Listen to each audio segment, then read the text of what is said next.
turabasuje kandi tubaye ikaze inshuti mukurikiye Asensia.official channel yanyu bagezaho amakuru n'ibiganiro bigezeho dukesha ijwi rya Amerika. Kora subscribe tugiye dukomeza kubana dore amakuru twabateguriye muri aka kanya. Umushinjacyaha mukuru w'urukiko mpuzamahanga mpanabyaha CPI Karim Khan araburira ko imitwe yitwaje intwaro iteza intambara mu burasirazuba bwa Kongo n'abayifasha batazihanganirwa. Any armed group, any armed forces, any allies of armed uwo ni Karim Khan, umushinjacyaha mukuru w'urukiko mpuzamahanga mpanabyaha CPI. Bwana Karim aragira ati ubutumwa bugomba kumvikana neza. Umutwe witwaje intwaro uwo ari wo wose, igisirikare icyo ari cyo cyose, abafasha imitwe yitwaje intwaro abo ari bo bose nta budahangarwa bafite. Bagomba kubahiriza amategeko mpuzamahanga agenga ibikorwa by'ubutabazi, kandi ibyo ndabivuga nta guca ku ruhande. Itegeko rigomba kuberaho gukurikizwa. Indwara itaramenyekana imaze kwica abantu barenga 50 mu majyaruguru ashyira uburengerazuba bwa Repubulika ya Demokarasi ya Kongo. Naho ingabo z'u Burundi zari mu butumwa bwo kubungabunga amahoro muri Somalia zigiye gutaha zose. Ayo makuru yose turayarambura mu kanya, ntimujye kure y'amaradiyo yanyu. Duhere ku makuru avugwa hirya no hino ku isi. Indwara itaramenyekana imaze kwica abantu barenga 50 mu majyaruguru ashyira uburengerazuba bwa Repubulika ya Demokarasi ya Kongo. Fidel Niyongabo adufitiye inkuru irambuye. Ishirahamwe PNUD kuri uyu wa kabiri ryagabishije ko amadeni y'ibihugu bikenye kurusha ibindi ku isi yashitse ku rugero ruri hejuru cyane. Iryo shirahamwe ryavuze ko amafaranga ivyo bihugu bikoresha kugira birihe amadeni vyafashe agira ingaruka zikomeye ku migambi y'iterambere. Kubera ivyo ryatangaje ko amasezerano mashasha yerekeye korohereza amadeni ibihugu bikenye yohuza impande zose zirimwo n'abatanga amadeni bose akwiye gupfundikwa. Mu cegeranyo caryo ishirahamwe PNUD ryavuze ko kuriha inyungu ku madeni vyarenze ibice 10% vy'amafaranga amaleta y'ibihugu 56 biri mu nzira y'amajambere vyinjiza.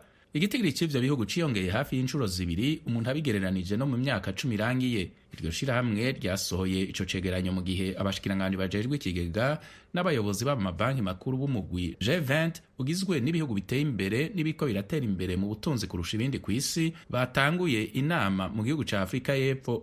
Kenya yohereje abarinda umutekano benshi ku mipaka yayo na Ethiopia nyuma y'igitero cyagabwe n'abagabo bitwaje intwaro, mucyo abayobozi basobanura nk'ubushyamirane bwambukiranya imipaka.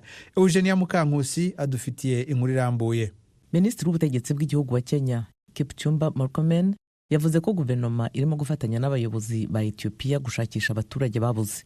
Abayobozi bavuga ko abo barobyi bo muri Ethiopia basakiranye na bagenzi babo bo muri Kenya mu ruzi rwa Omo kuwa gatandatu, kandi ko amato 15 yaburiwe irengero. Abo mu bwoko bwa Turkana bo muri Kenya n'abo mu bwoko bwa Dasanech bo muri Ethiopia bahuriye ku bikorwa by'ubukungu birimo iby'ubworozi n'iby'uburobyi. Ikibazo cy'amadeni mu bihugu bikiri mu nzira y'amajyambere kigeze ku rugero runini cyane. Ibi biravugwa n'ishami rya ONU ryita ku iterambere PNUD. Fidel Niyongabo aragarutse. Ishirahamwe PNUD kuri uyu wa kabiri ryagabishije ko amadeni y'ibihugu bikenye kurusha ibindi ku isi yashitse ku rugero ruri hejuru cyane. Iryo shirahamwe ryavuze ko amafaranga ivyo bihugu bikoresha kugira birihe amadeni vyafashe agira ingaruka zikomeye ku migambi y'iterambere. Kubera ivyo ryatangaje ko amasezerano mashasha yerekeye korohereza amadeni ibihugu bikenye yohuza impande zose zirimwo n'abatanga amadeni bose akwiye gupfundikwa. Mu cegeranyo caryo ishirahamwe PNUD ryavuze ko kuriha inyungu ku madeni vyarenze ibice 10% vy'amafaranga amaleta y'ibihugu 56 biri mu nzira y'amajambere vyinjiza.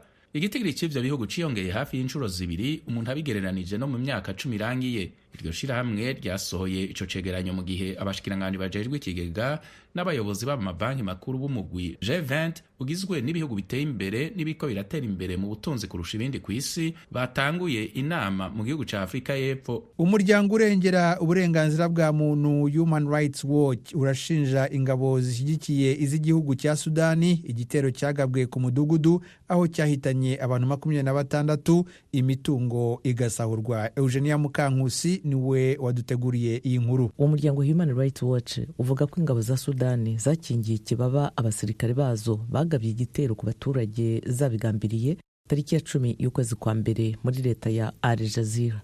mu mudugudu niho habaye isibaniro hagati y'ingabo za Sudani n'umutwe witwara gisirikare wa Rapid Support Forces RSF. ubwo bushyamirane bwakajije umurego muri ibi byumweru bishize. Ku rundi ruhande, umuryango w'abaganga batagira imipaka wahagaritse imirimo yawo yose mu nkambi ya Zamzam muri Sudani, ahaba abantu bagera ku 500,000 bagiye kuhashakira umutekano kubera intambara muri icyo gihugu. Iri tsinda ry'abaganga ryavuze ko imirwano hagati y'igisirikare cya Sudani na RSF yatumye batabasha gutanga ubufasha mu bikorwa byo kurengera ubuzima. Leta Zunze Ubumwe za Amerika yohereje abandi bimukira yita ko babangamiye bikomeye umutekano w'abanyamerika kubera ibyaha bikomeye bashinjwa muri gereza ya Guantanamo Bay mu gihugu cya Cuba. Fidel Niyongabo adufitiye inkuru irambuye. Leta ya Amerika yarungitse abo bimukira mu kibanza cy'igisirikare kigwanira mu mazi cya Guantanamo Bay muri Cuba. Umutegetsi wo mu bushikiranganji bwo kwivuna abansi bwa Amerika yavuganye n'ijwi rya Amerika yemeje ko indege y'ingwano itwara imizigo yo mu bwoko bwa C-130 yari itwaye abimukira yavuye mu kibanza cya gisirikare cya Fort Bliss muri leta ya Texas ishika mu kibanza cya Guantanamo Bay ku munsi w'Imana urangiye. Umutegetsi agira kabiri wo mu bushikiranganji bwo kwivuna abansi muri Amerika yatangaje ko abimukira 17 bageramiye bikomeye umutekano w'abanyamerika kubera ibyaha bikomeye cyane bakoze. Yavuze ko kubera izo mvo bapfungiwe mu kibanza cya Guantanamo Bay. Abo bategetsi bombi uko ari babiri ntibashatse ko amazina yabo amenyekana igihe bavugana n'ijwi rya Amerika ku bikorwa vyerekeye kwirukana abimukira ku butaka bwa Amerika. Abo bimukira bagirizwa ibyaha bikomeye cyane bajanywe mu kibanza cya Guantanamo Bay mu gihe vyari bitegekanijwe ko umushikiranganje ajejwe kwivuna abansi wa Amerika Peter Hegseth agendera ico kibanza kuri uyu wa kabiri kugira yihweze utwigoro tw'igisirikare ca Amerika two gushigikira igikorwa categetswe na President Donald Trump co kwirukana abimukira benshi bari ku butaka bwa Amerika batabifitiye uburenganzira. Mukomeje kumva radio Ijwi ry'Amerika ivugira i Washington DC mu Kinyarwanda no mu Kirundi. Mujye ku rubuga rwacu rwa internet kuri wa3.radio.voa.com mukurikire aya makuru. Kuri Facebook, Instagram, YouTube na X muradusanga kuri VOA radio yacu. Mukanya turajya mu makuru avugwa mu karere k'ibiyaga bigari byo muri Afrika. Amakuru yo mu karere k'ibiyaga bigari. Ubwongereza bwasabye u Rwanda gukura ingabo zarwo ku butaka bwa Repubulika ya Demokarasi ya Kongo vuba na bwangu, bitaba ibyo bugafatira icyo gihugu ibihano.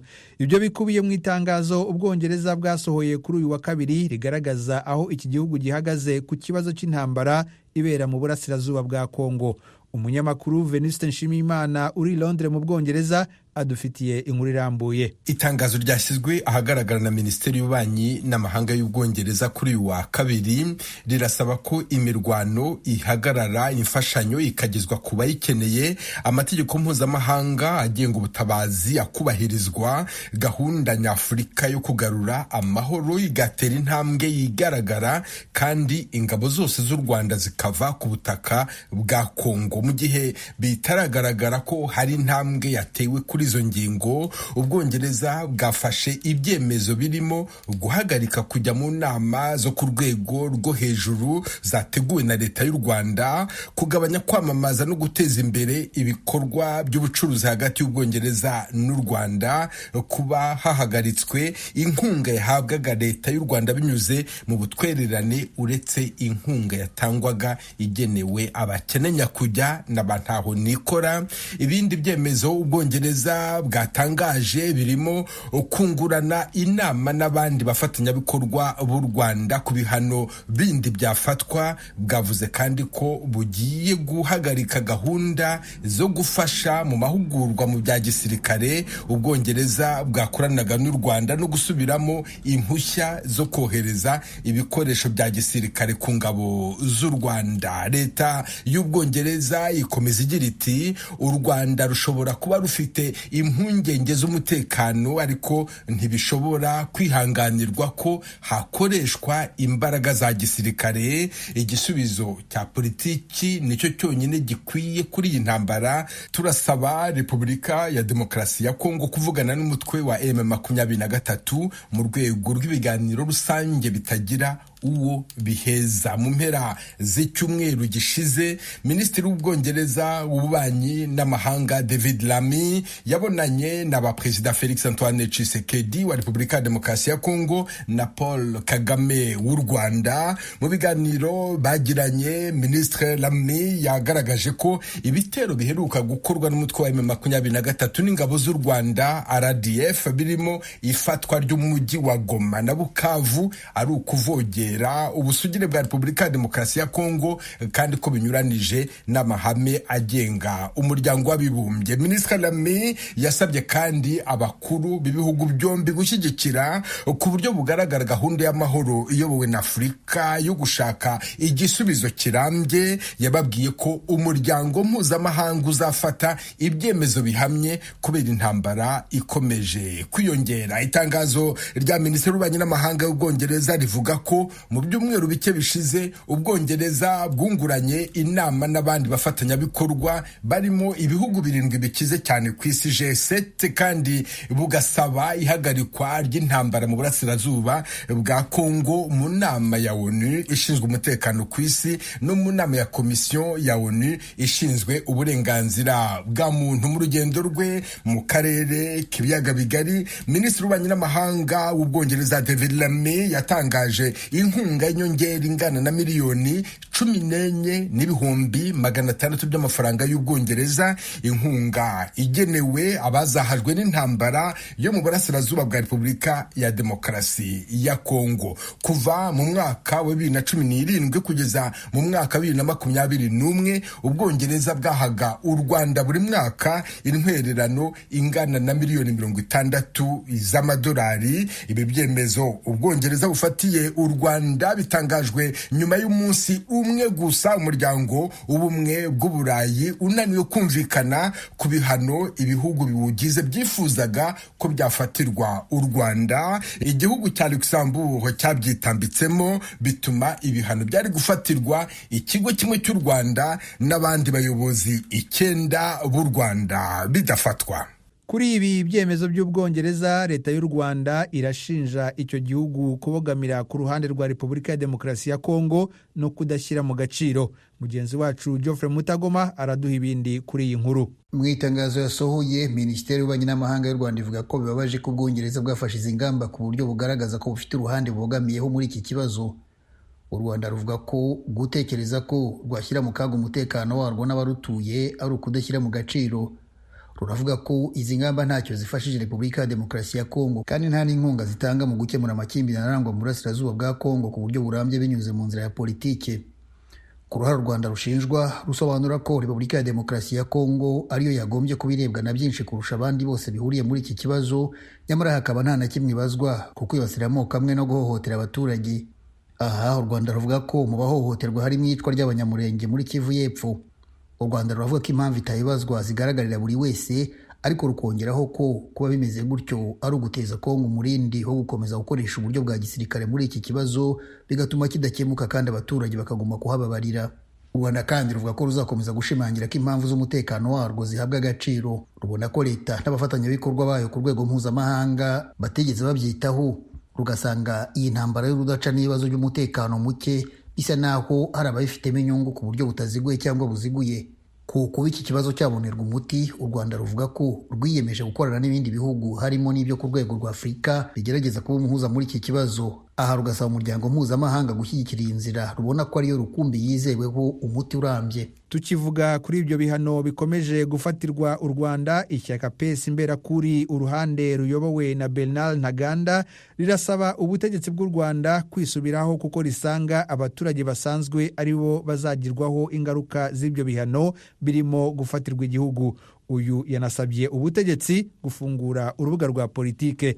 Yabivuze mu kiganiro kigufi yagiranye na mugenzi wacu Tim Ishimwe. Icyo bivuze ku baturage ngira ngo ubu ngubu ni ukubahuhura.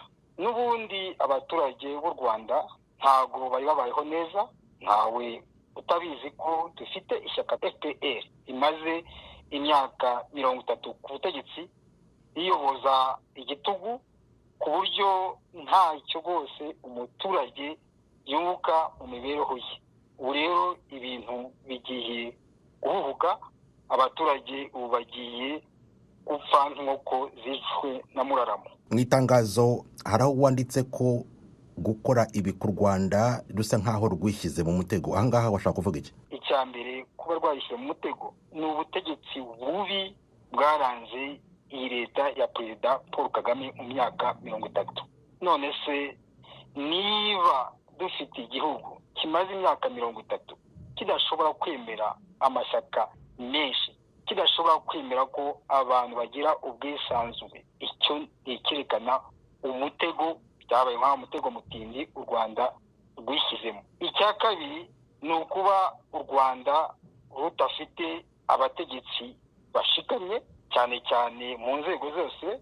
Ahangaha turavuga muri diplomasi, bashobora kuvugira u Rwanda, bashobora kubwira Perezida Paul Kagame ibi ntabwo ari byo, ibi ni byo, mbese usanga imbere ye bamutinya. Kuba rero u Rwanda rutarigeze rwimakaza umuco wo kuganira, umuco wo kuvuga ibintu uko bimeze, niyo mpamvu iyo rugeze imbere y'amahanga, iyo rugeze imbere nk'abayobozi ba Kongo, usanga barya iminwa bakabura icyo bavuga. Ibi rero byabaye nka wa mutego mutindi ishyaka rya FPR ryasa nk'aho niryo ryiteze umutego mutindi, noneho uyu mutego uri kwishukana. Ubu ngubu iri kuba biroroshye, ntabwo aribyo nifuriza u Rwanda, ariko ibintu bizaza nibyo bikomeye. Nk'ubu ngubu mu itangazo ryanjye nanarondoye ibihugu n'imiryango yafatiye ibyemezo u Rwanda. Mu kanya tumaze kumva ko n'inshuti ya Gadasohoka ariyo igihugu cy'Ubwongereza nacyo kimaze gufata ibihano. Niba waruvuze ko u Rwanda rutemera amashyaka menshi, ubwo no kuvuga ko n'iryawe ritemewe, ibi uvuga byakwemerwa gute, byakemerwa nande? Ibyo uvuga ni uko ari ukuri, kandi ukuri ntawe utakwemera. Nge ndavuga ibifatika, ibikorwa byende ku kuri. Ntago u Rwanda rwemera amashyaka menshi. Twiteguye gufatanya n'ababishaka, cyane cyane duhereye kuri Perezida Paul Kagame, ko dufite uburyo bwose dushobora kuvana u Rwanda muri iki gihirahiro rurimo. Ku muntu utumva neza ibya politiki, iyo igihugu nk'u Rwanda gifatiwe ibihano, nkawe Ntaganda utavuga rumwe n'ubutegetsi, n'abandi mubona ibintu kimwe, mwebwe mutavuga rumwe n'ubutegetsi, mu byungukiramo iki? Twebwe sinavuga ko hari icyo twunguka, ahubwo natwe kuko turi abaturage b'Abanyarwanda, natwe turababara. Nayo mpamvu duhaguruka tukavuga ati, tugakora itangazo nka ririya tugaragaza amakosa yakozwe na leta y'u Rwanda iyobowe na Perezida Paul Kagame, tuyisaba kugira ngo bahindure uburyo bakora cyangwa bayobora igihugu. Icya kabiri, ibintu nk'ibi ngibi iyo bibaye, birumvikana ko tugomba guhebera urwaje, tukemera ko natwe tugomba kwemera kubabara, kuko umuntu umwe w'umunyabwenge yavuze ati, abaturage nibo bagira umuyobozi bakwiye. Nibyo rero dufite nk'Abanyarwanda, nibo bayobozi dufite, kandi aba bayobozi twaremeye ko badusya, twaremeye ko baduharanga ku rusyo, nitwemerere dukenyeye natwe tubabare, ariko byumvikana ko ntacyo twunguka, ahubwo turakomeza kubabara. Umuti ubona niki, ubona u Rwanda rwakora kugira ngo rwikure muri ibi bihe? Icya mbere, ishyaka rya FPR rigomba gufungura urubuga rwa politiki. Icyo ni icya mbere. Icya kabiri ni ukwemera ukumva ko rugomba kubana n'ibihugu ruturanye nabyo, n'ibihugu bikikije u Rwanda, kuko umuntu ashobora guhitamo inshuti ariko ntashobora guhitamo umuturanyi. Umushinjacyaha mukuru w'urukiko mpuzamahanga mpanabyaha CPI Karim Khan araburira ko imitwe yitwaje intwaro iteza intambara mu burasirazuba bwa Kongo n'abayifasha batazihangarirwa. Bwana Karim Khan ibyo yabitangarije abanyamakuru kuri uyu wa kabiri ubwo yageraga i Kinshasa mu murwa mukuru wa Repubulika ya Demokarasi ya Kongo. Ni mu ruzinduko agirira muri iki gihugu. Umunyamakuru Temistokle Mutijima aratugezaho ibindi kuri iyi nkuru. Umushinjacyaha mukuru w'urukiko mpuzamahanga mpanabyaha asuye Repubulika ya Demokarasi ya Kongo mu gihe iki gihugu cyugarijwe n'intambara mu burasirazuba bwacyo.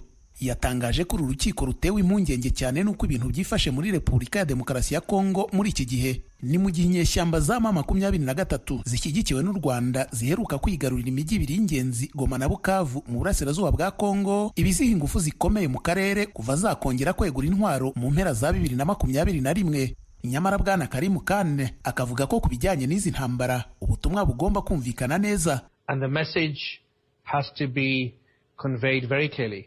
Ubutumwa bugomba kumvikana neza. Umutwe witwaje intwaro uwo ari wo wose, igisirikare icyo ari cyo cyose, abafashe imitwe yitwaje intwaro abo ari bo bose nta budahangarwa bafite.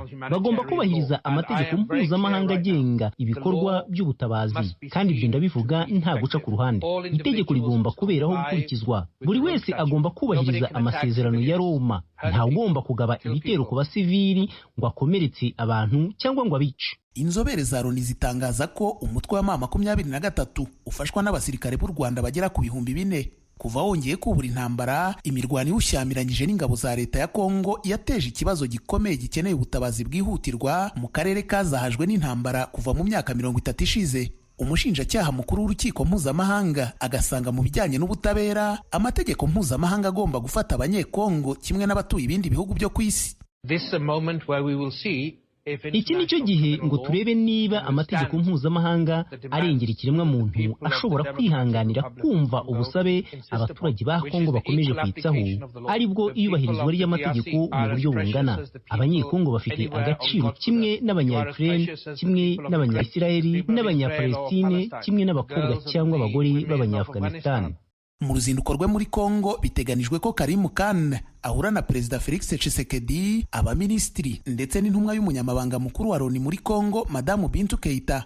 Azahura kandi n'abagizweho ingaruka n'intambara zo muri Kongo kimwe n'abagize imiryango ya societe civile. Iperereza rya mbere uru rukiko mpuzamahanga rwatangiriyeho ubwo rwatangiraga imirimo yarwo mu 2002 ryarebaga Repubulika ya Demokarasi ya Kongo. Kuva ubwo CPI imaze gukatira abantu 3 bahamwe n'ibyaha by'intambara bakoreye muri iki gihugu. Ibiro by'umushinjacyaha mukuru w'uru rukiko kandi mu 2023 byatangije amaperereza ku byaha bivugwa ko byakorewe muri Kivu ya ruguru kuva mu kwa mbere kwa 2022. Ibiro bya Bwana Kane bivuga ko uruzinduko rwe muri Kongo ruri mu murongo w'aya maperereza akomeje. Ingabo z'u Burundi zari mu butumwa bwo kubungabunga amahoro muri Somalia zigiye gutaha zose. Ibibaye nyuma y'uko ibihugu byombi binaniwe kwemeranya ku mubare w'ingabo z'abarundi zagombaga kuba mu mutwe mushya w'ingabo z'umuryango wa Afurika yunze ubumwe EUSOM. Ibindi kuri iyi nkuru tubibaze Fidel Niyongabo. Leta ya Somalia n'ishirahamwe ry'ubumwe bwa Afurika vyarumvikanye ku bitigiri vy'inteko ibihugu vyemeye kuzotanga zizoba ziri mu nteko nshasha z'iryo shirahamwe. Hari nyuma y'indwi zitaringeze kutumvikana hagati ya Somalia na Ethiopia, mu nyuma yaho hagati ya Somalia n'u Burundi ku gitigiri c'inteko zova muri ivyo bihugu vyombi. Umutegetsi w'ishirahamwe ry'ubumwe bwa Afurika atashatse ko izina ryiwe rimenyekana yabwiye ijwi rya Amerika ko inteko z'u Burundi ziri muri Somalia kuva mu mwaka wa 2007 zizohava. Inyuma yaho amaleta y'ibihugu vyombi atashoboye kumvikana ku gitigiri c'inteko zova mu Burundi. Amasezerano mashasha ategekanya abasirikare 4,500 baturutse muri Uganda, 2,500 muri Ethiopia, 1,520 muri Djibouti, 1,410 muri Kenya, n'1,091 mu gihugu ca Misiri. Hari kandi abapolisi 100 bazova muri Nigeria, Sierra Leone na Misiri. Bazoba bari ku mugwa mukuru wa Somalia Mogadisho no mu bisagara vya Jowhar na Baidoa. Mu kiringo c'amezi atari make, Somalia na Ethiopia ntivyumvikanye ku vy'uko Ethiopia yogira uruhara mu nteko z'ishirahamwe ry'ubumwe bwa Afurika. Hari nyuma y'uko imigenderanire hagati y'ivyo bihugu vyombi itosekaye bivuye ku masezerano Ethiopia yagiranye n'intara ya Somaliland yiyongoye kuri Somalia. Ayo masezerano yaha uburenganzira Ethiopia bwo gushobora gushika ku ibahari y'Abahindi. Muri iyi ndwi abategetsi ba Somalia na Ethiopia barateye igikumu ku masezerano arekurira inteko za Ethiopia kugira uruhara mu nteko nshasha z'ishirahamwe ry'ubumwe bwa Afurika zizokorera muri Somalia.